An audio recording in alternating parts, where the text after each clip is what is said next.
Ladies and gentlemen, the undefeated heavyweight champion of the world, baddest man on the planet, the bronze bomber, Deontay Wilder.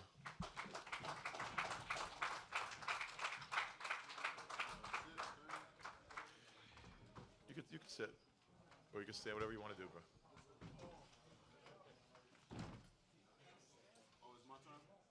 You, uh, uh, does he have to? Yeah, I guess so.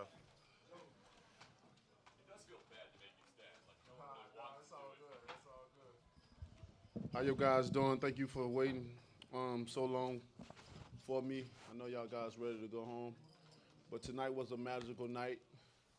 I knew I was in for a fight.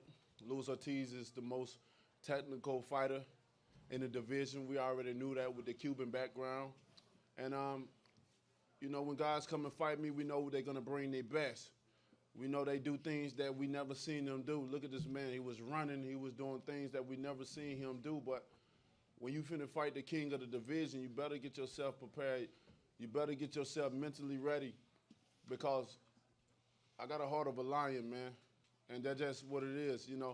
I tell people all the time, I'd rather be the part than look the part, and I showed that tonight. It's not about weight. It's not how big a person is. It's not about all of different things that people, get so wrapped up in their mind about boxing. Boxing is a beautiful sport.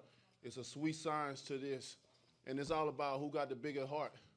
And tonight I showed I had the bigger heart. And I solidified myself at the top as the baddest man on the planet, you know. and, you know, like I've already said, my mission is to unify the division. As you can see, I'm not afraid to risk myself for small rewards with bigger risk because I want to prove to the world that I am the best. That's my ultimate goal, to prove to the world I am the best. People got this thing so wrapped up. They done got so wrapped up into who making the most money, who got the most followers, who doing this. And, it ain't about that to me. It's about me proving who's the best. And America got a killer on their side. And I'm ready to put up my title with to anybody in the world that's ready for me. I feel once I beat Luis Ortiz, it ain't nobody else with the skill set that's gonna be able to beat me. Any questions? Yes, sir. Guys, we're gonna wait on the mic. Wait till you have a mic. Just announce your name and your outlet. Deontay, Chris Mannix with Yahoo. To your left. After the seventh round, when you went back to the corner, what were you thinking? That was probably as deep as you've ever been with an opponent. Yeah, I was just thinking, I really wasn't thinking nothing, to be honest. I really wasn't thinking nothing, to be honest. I knew that once I got out of that whirlwind that he had me in, he had me in a whirlwind, and I had to get up out of there because he throw nice combinations. And, I think when he put guys in that whirlwind, they give up. Their heart started to play in, and it started to become a mental thing. And I always tell people, if you speak it, believe it, receive it, then you shall do that. And I speak things like I speak it because I want to be a living witness. It's nothing like showing people, then they believe it. Because a lot of people always say, I have to believe it. I have to see it to believe it. If that's the case, then I show people each and every time that I'm going to show you, then you believe in it, And, I can't be saying things and don't show it. That's my biggest thing. I want to show people all you got to do is believe in yourself. No matter where you are, no matter who the opponent is, no matter who it is. It don't even have to be boxing. It can be just this, what you're doing. Like, just being, you can have a regular job. You always want to be the best. My first job was working at Burger King. And the thing about it, although it was a low-paying job, but I made sure I was the best worker there. Anything I do, I want to be the best at what I do. And I show it each and every time in the ring. So now I am 40-0 with 39 KOs. Oh, my God. Oh, my God. Did you catch a second win? Well, I was never tired. I wasn't never tired, I was pacing myself. I don't make excuses. I could have made excuses. I caught a cold in camp and stuff like that. That's why I lost so much weight. But I didn't want to make excuses. I didn't want to, I feel when people make excuses early on, they already looking for a way out. So when they lose, it's you know he was sick and stuff. I didn't want to do that, you know, and I just showed that I had the heart. Deontay, Aaron Suttles, Tuscaloosa News. Are you going to call out Anthony Joshua? Do you want him next? How many times do I have to call him out? I mean, how many times they hiding, you know? You know, his promoter don't want that fight, and after tonight, they definitely ain't gonna want it. But it's gonna be up to you guys. It's gonna be up to the fans. I've done enough. I've spoken enough. I really don't even want to talk about the dude no more because I've said all I had to say. And after tonight, I don't need to say no more. All I want to do is prove to the world that I am the best. I'm the baddest man on the planet. And hey, whenever they ready, we'll be ready. They talking about calling them. How many times we gotta call them? All you gotta do is pick up the phone. Deontay, congratulations on the big win. Speak it, believe it, receive it. Something you said before the fight, something you said after the fight. In the 7th round, when you're in trouble, how important was that belief to your victory? Oh, it was very important. It's just like I said before. I can't be speaking things and not follow what I say. You know, then I'd be contradicting myself.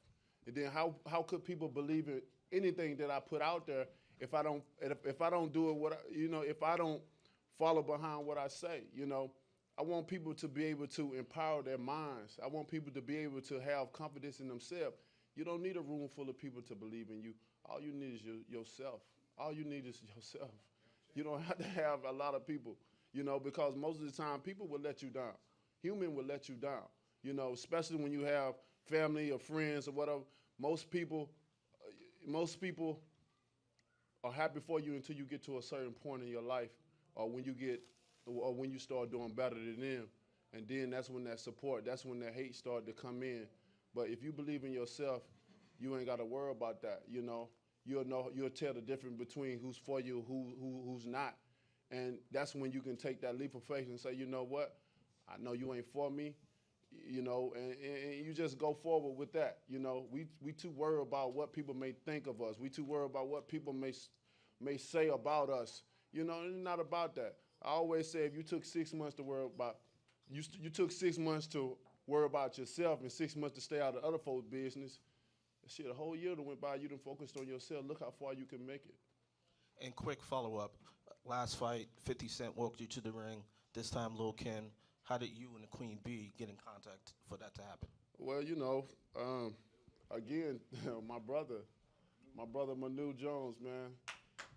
You know, everybody call my brother now. That's how I build a relationship with these other peoples, you know, which was a beautiful thing because I feel everything I do now is gonna make history, you know, and I made history with her tonight because it's never been a fighter to bring a female out. And I think she did a great job for what she did. And it's going to be many more. Everybody want to do the walkout and stuff. You know, I'm really not interested in people walking out and stuff like that, but I do believe in giving the opportunity. I do believe in, you know, letting people be happy and do what they want to do. If that makes them happy, then, I suck certain things up and say, what's up? Let's make it happen. Because I can just I don't even have to come out to no music, you know what I mean, at all. Because I be so into the zone. I be so focused. You know, man, it'd be a different person. Right now, I feel calm right now. Before, I was the Bronze Bomber. You know, now I'm Deontay Wilder. I can relax, I can laugh, I can be silly, and I can just live my life.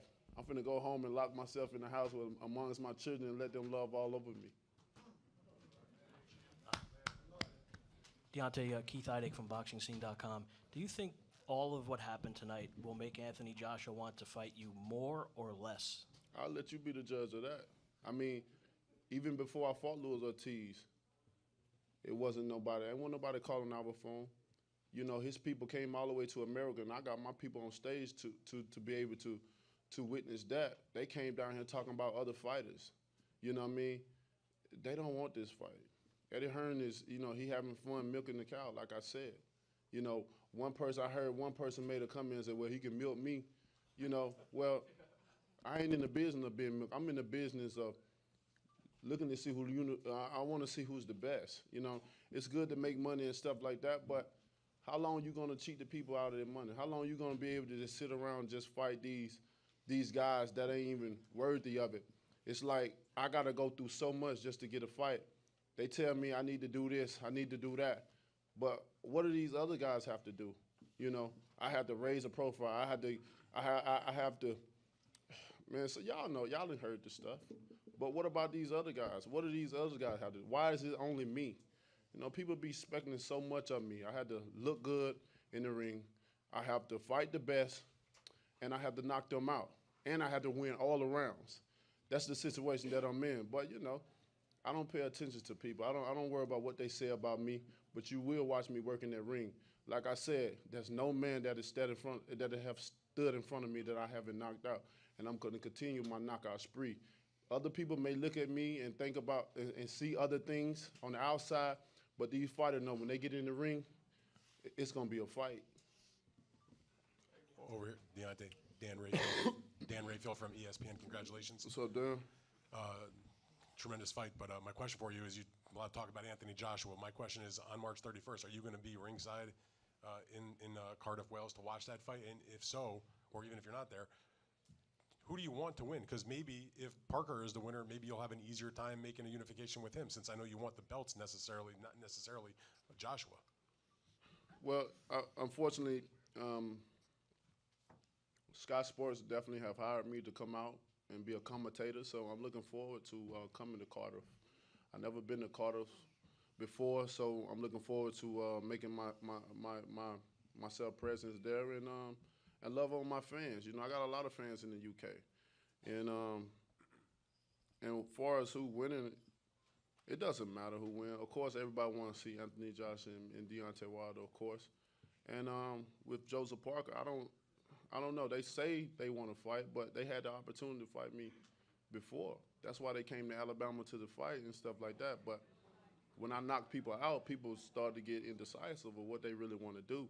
You know, certain people say certain things for the media to entertain the crowd, to entertain the fans. But what I say, I really mean. Like I've said many times before, I only speak from my heart. You know, and my mouth is only the translator to what my heart is really saying. I have no filter. I'm going to bring it to you raw. I'm going to bring it to you uncut. You know what I'm saying? I know sometimes I say certain things that may make people feel uncomfortable, but I'm a real champion. I'm the realest champion in the business. You know, sometimes that may mess up marketing or certain things that people are looking at you and stuff, but I'd rather be real with myself and to the people than being a fake person amongst the people just to get a little money out of their pocket. You know, my life is great. I got a beautiful family. I got beautiful children. I got a beautiful woman. You know, what more do I need? You know, money ain't everything. You know. Two more questions. One more follow-up for you, Deontay. You both are champions and have made multiple defenses. Your biggest win, obviously, was tonight against Ortiz by knockout. He's got the big win against Vladimir Klitschko that stands above all of his other victories. Which do you think is the bigger win to the public? You knocking out King Kong or him knocking out a big name like Vladimir Klitschko? I think me knocking out King Kong. You know, King Kong is undefeated. Vladimir was, you know, he'd been beat many times, and when he fought Joshua, he was already beaten. He wasn't a king. He was already dethroned. You know, we know that. He was coming off almost a 2-year layoff, you know, and really Joshua didn't win that fight. You know, Vladimir lost. You know, he lost that fight. He had 3 opportunities to get that guy out of there. But, you know, he made the wrong decisions at the wrong time, and it cost him, you know. But if you're looking at a guy, you're looking at the same fighter maybe a year or 2 years ago that knew how to finish a fighter, then we wouldn't even be talking about this. You know, they still on their high horse about that win. But how can you really be on your high horse when somebody else already dethroned them, you know?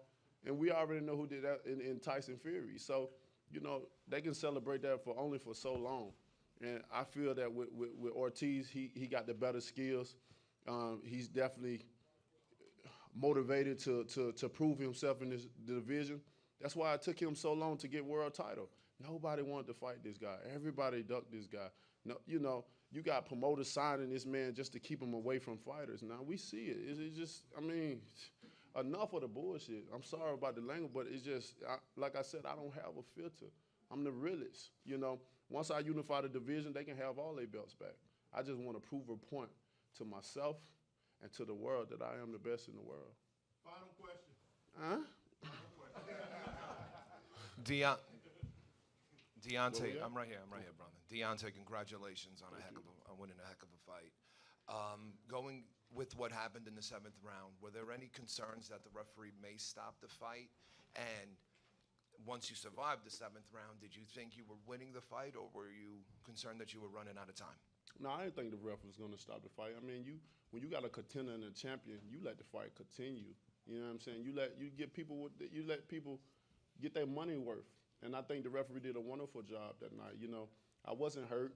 I was in a whirlwind. You know, I never thought Ortiz had power. I said that before. You know, he had me in that whirlwind. I was trying to get out of that tornado. You know what I mean?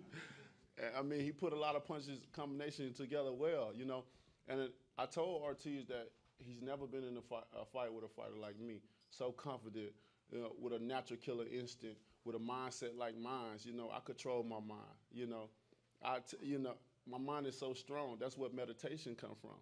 You know, it's a powerful exercise of exercising your mind. Like I said, I've fought him 100 times in my mind through meditations. So, you know, getting in that just proved. I'm glad I got into that situation because I showed people a lot that I can take a punch, that I can, you know, overcome adversity, you know. And now, what else to be said? What you gonna keep saying that I'm sloppy, I'm windmilling, or whatever? What else you gonna be saying, man? At the end of the day, styles make fights, and my style is what it is. I continue to prove to the people that I'm gonna continue to win. I'm gonna continue to knock these guys out with the style that I have. So people just gonna have to deal with what I got and just love on me as I love for you guys and entertain you guys and give you some of the best fights. Like I said, I took a stand and took a great risk with a small reward, just to show you guys that I am the best, you know, because I consider Luis Ortiz the best. And it was an honor to get in the ring with him, you know. Like I said before, I wanted to give him that second opportunity because he had a daughter with a disability as well as my daughter with a disability. And I know how that feels to have, as a father, to have children that we love so much with a disability. So no matter what it was, I wanted to give him the opportunity so he can be able to support his family. Win, lose, or draw, man. You know, it was an amazing night. I respect him. I hope he still become prosperous in his career and still don't give up, no matter what the age is, because we'll probably never know. But, but I wish him the best, though. I really do. He's a great guy. And sometime in boxing, we have to transform into this killer. You know, as you can see, I don't know. It's just, in boxing, when it's time to fight, I'm the bronze bomber. That's serious. Like, I don't care about nothing. I really try to hurt my guys, but then when it's over, I can love on my guys. I can show sportsmanship. You know, I can hug them and kiss them and say, "Great job, man. I appreciate you, King," and go on to the next one. That's what this sport all about. This is a beautiful sport. It'll never die. It'll be around for a long time, man, especially due to the support of you guys. Thank you guys for coming out. Thank you guys for supporting this card. It was a wonderful card, man. I think everybody got their money's worth tonight. Thank you, guys. Bless you. Shelly Fingers, everyone. What I want to address and try and put to bed once and for all is this Joshua fallacy. The fallacy is that Deontay, in some fashion, is avoiding Joshua. I have a letter here that is dated November 29th. It was the evening of the day that I met with Eddie Hearn's father, Barry Hearn. He said at the meeting, "I think we could do bigger business in Las Vegas because I can bring over 20,000 Brits who will spend more money just like they did for Ricky Hatton." I said, "Fine, put the numbers together. We're ready to make a deal." I got a letter, and I'll quote it from Eddie. "Glad you had a good chin wag with the old man." You know that came from him. That's not language we speak here. "I will get the respective P&Ls, profit and loss, to you this week for discussion," meaning what we would make in the UK, what we would make in Vegas. "All the best, Eddie." That was November 29th. I have never heard from him since, okay? The bottom line is, if someone wants a fight, it gets made. We have not begun negotiation with him. We are fine to fight in the UK. We are fine to fight in Vegas. In one of the more recent interviews with Eddie Hearn, why'd you take such a risky fight? That's our business. You want to fight who you fight, fine. You want to try and dodge Deontay so you could pick up another payday? The fact is, if it was another sport like football, you'd have a Super Bowl and the #1 team would be there. If it was the World Series, if it was the NBA. Here you have one of the two best fighters in the world ready to fight. The dollars will get made if Joshua wants it. I know, no matter what is said, he doesn't want to fight now. Nothing to do with cowardice, nothing to do with anyone else. Deontay, he knows, is the only one who could beat him. He will fight when it's ready. Right now, he's dodging us. Thank you.